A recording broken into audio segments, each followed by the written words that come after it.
রোকেয়া হলের একজন মেয়ে ভোট কেন্দ্র থেকে ভোট দিয়ে বেরিয়ে এসে আমাকে অভিযোগ করছে যে ভাই, যে ব্যালট পত্র আমাদেরকে দেওয়া হয়েছে সেখানে আগে থেকে সাদিককে এবং ফরহাদের নামে ক্রস চিহ্ন দেওয়া রাখা হয়েছে। সেটা শুধুমাত্র রোকেয়া হলে ঘটে নাই, সেই ঘটনা অমর একুশে হলেও ঘটেছে। অমর একুশে হলের যে ভোট কেন্দ্র সেখানেও ঘটেছে। তখন আমি যখন দুটাই ইনভেস্টিগেশন করতে গেলাম, চিফ রিটার্নিং অফিসারের নির্দেশক্রমে আমি ভোট কেন্দ্রে প্রবেশ করলাম এবং তাদেরকে জিজ্ঞাসাবাদ যখন করলাম, জানার চেষ্টা করলাম, তারাও সেটা মেনে নিয়ে বললো এটা কিভাবে হয়েছে আমরা জানি না।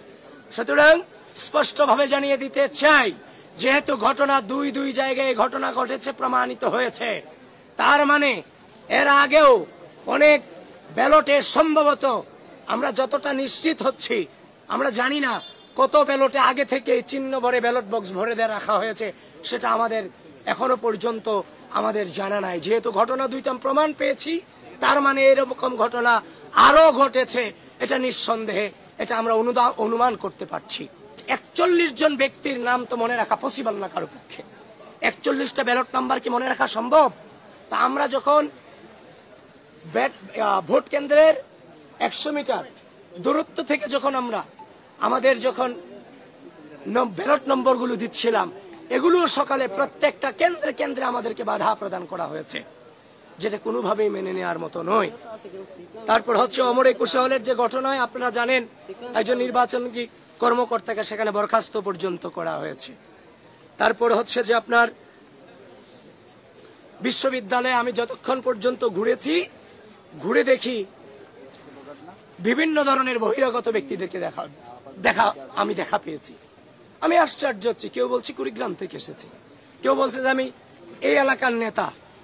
আমি দেখেছি জামাতের অনেক নেতা পাশের নামে এই ঢাকা বিশ্ববিদ্যালয় আজকে সারাদিন ঘুরে বেরিয়েছে। তাহলে এই যে ঢাকা বিশ্ববিদ্যালয়ের ভিসি এবং প্রক্টর আমাদের পুলিং এজেন্ট দিতে গিয়ে আপনারা আমাদের সাথে নানান ধরনের প্রতারণা করেছেন। সেখানে নিরাপত্তা পাস নামে ঢাকা বিশ্ববিদ্যালয়ের বাইরে থেকে জামাত শিবিরের নেতা কর্মীদেরকে আপনারা ক্যাম্পাসে ঠাঁই দিয়েছেন। এটা কোনোভাবেই বরদাস্ত করার মতো ম্যাটার নয়। আজকে সকাল থেকে আবারও অপপ্রচার করা হয়েছে আমার এগেনস্টে, আমি নাকি নির্বাচনী আচরণ বিধি লঙ্ঘন করে আমি কেন্দ্রে প্রবেশ করেছি।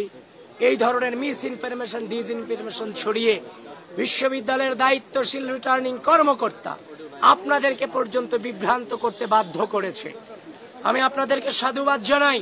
শেষ পর্যন্ত আপনারা গঠনতন্ত্র পড়ে এই অভিযোগ যে মিথ্যা, সেটার স্বীকৃতি আপনারা দিয়েছেন, এজন্য আমি আপনাদেরকে সাধুবাদ জানাই। কিন্তু অল্প সময়ের মধ্যে এই যে মিস ইনফরমেশন ছড়িয়ে আমাদেরকে সাধারণ শিক্ষার্থীদের সামনে কলঙ্কিত করার চেষ্টা এবং অপচেষ্টা চালানো হয়েছে, সেটা বিশ্ববিদ্যালয়ের রিটার্নিং কর্মকর্তা কর্তৃক, একজন নির্বাচন কমিশন কর্তৃক। সুতরাং এটা কোনোভাবেই মেনে নেওয়া যায় না। এরা বারবার এদের ব্যর্থতার প্রমাণ দিয়ে গিয়েছে। আপনি দেখেছেন আজ আমাদের নির্বাচনী গঠনতন্ত্রে আছে, আপনারা তো 2019 সালে ডাকসু নির্বাচন অনেকে কাভার করেছেন। এখানে ভিপিজিএস, এজিএসরা কি তাদের ভোট কেন্দ্র পরিদর্শনের সুযোগ ছিল না? অবশ্যই ছিল। তাদের কি পরিচিতি কার্ড থেকে শুরু করে তাদের আলাদা একটা পরিচিতি ছিল না? সব ছিল। কিন্তু বিশ্ববিদ্যালয় প্রশাসন এসব আয়োজনে চরম ব্যর্থতার প্রমাণ দিয়েছে। এবং আমরা প্রত্যেকটা কেন্দ্রে যখনই গিয়েছি আমাদেরকে বারবার এতিমের মতো দাঁড় করিয়ে রাখা হয়েছে।